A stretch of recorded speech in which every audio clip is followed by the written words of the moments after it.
Guys, so today we'll be discussing about how much does it cost to travel to Nepal for 7 days and what exactly you can be doing in Nepal for 7 days, what is there to be done, and what is the cost that you would be incurring for this entire trip. So remember, one thing is that when you're in Nepal, the cost is not going to be a lot. It's not a very steep place where you spend a lot of money, but overall you got to get your blueprint, your itinerary spot on, because the more remote you go to Nepal, the costlier the transportation will get. But if you roam around the main tourist backpacker circuit, that is Kathmandu, Pokhara, and Chitwan National Park, it's going to be really affordable, and it depends on how you want to travel around these three places. Now, the best and the most affordable way to get around these three places is to take the tourist AC bus, which will cost you anywhere between 1500 to 2000 Nepali, and this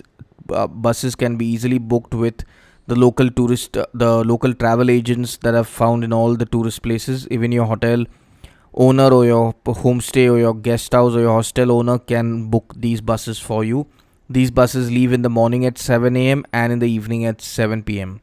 So it leaves twice a day, and the journey, remember, is quite a long distance, even though it will just show you maybe 300-400 kilometers, but it's a very long journey because the highway between Kathmandu and Pokhara is a muddy road as of 2024. So be prepared for the same 5-hour journey to become a 9-10 hour journey. And always book an AC bus, because it's going to be extremely dusty and muddy along these roads, because it's a mud road for at least a good 50% of the journey. So now when it comes to the costing, remember that the best way to come to Nepal is to fly to Kathmandu airport. And day one, I would personally recommend you stay in Kathmandu and take the next day bus to Pokhara. So the stay in Kathmandu, Pokhara and Chitwan budget stay is anywhere between 1000 to 1500 Nepali for a room, and this is a decent non-AC room which is in most of the backpacker guest houses, which is close to the city center in Tamil and in Pokhara.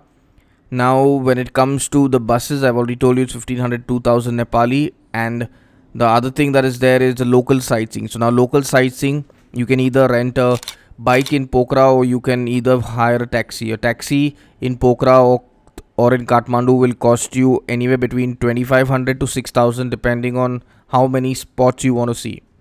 The very basic that you want to see will be covered in 2.5 to 3000 Nepali, and that's more than enough for you to get around seeing most of the hotspots in both these places.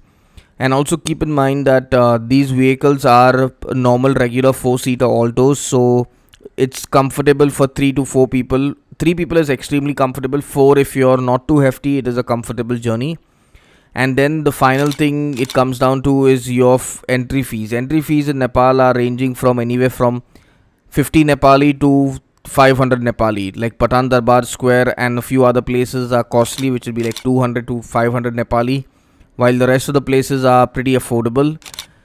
Food in Nepal is affordable, but then again depends on what you're eating and how often you're going to be eating, because the food options are unlimited. You'll find all kinds of all cuisine. Basically, you'll find Indian, you'll find Chinese, you'll find American, you'll find continental food. You name it, you'll find it in Nepal, because Nepal is a place which attracts crowd from all over the world because of Everest. So overall, for a 7-day trip, personally, a budget of 25 to 30,000 Indian is more than enough. That would be anywhere between $300 to $500. 300 is like cutting it fine. $500 is more than enough, because that when you convert it, you will get a good chunk of Nepali. So basically, the conversion going around in Nepal is, for every dollar you will get 180 to 185 Nepali, and for every Indian rupee that you exchange, you will get 1.5 in Nepali. So it's always better to carry foreign currency in the form of either dollars, euros or pounds, because the conversion rate is better. Overall, a 7-day trip to Nepal should not go beyond 50,000. This is excluding your flight, and I'm saying 50,000 is because once you reach Nepal, and if you want to go shopping and you want to buy anything, it is difficult for you to get money out of the ATM, because Indian ATM cards, that is your debit and credit cards, do not work in Nepal. So the only way out is to carry good enough of cash so you don't run out of cash. Trust me, when it comes to eating and shopping options, it is unlimited, and you will really fall short of money if you're going with a budget of around $300. That is roughly around 22,000. It is enough, but it's not enough for you to go beyond the just the basic. 200 to $300 will pay just for your transportation, your stay, and your very basic food. Shopping cannot be included in this unless you're just buying magnets. If you're looking to buy anything beyond that, that's like wind cheaters or any kind of mountaineering gear in the form of backpacks or a painting.